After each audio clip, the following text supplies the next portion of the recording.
In this video, I'll show you how to download and install Cursor.Ai in your desktop device.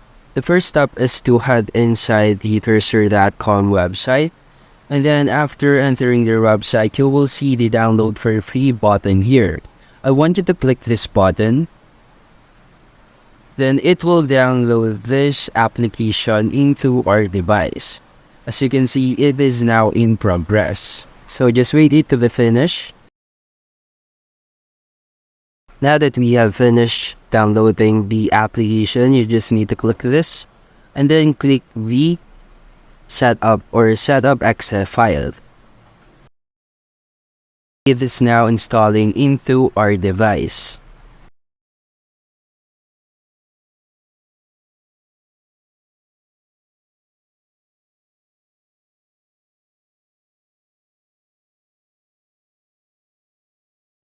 And as you can see here, we have opened, or it automatically opened, a file or folder in our device.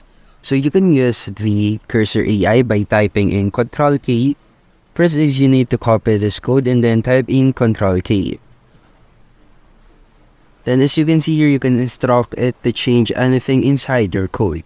Basically, that's it. That's how you can install and use Cursor.Ai in your device, and thank you for listening.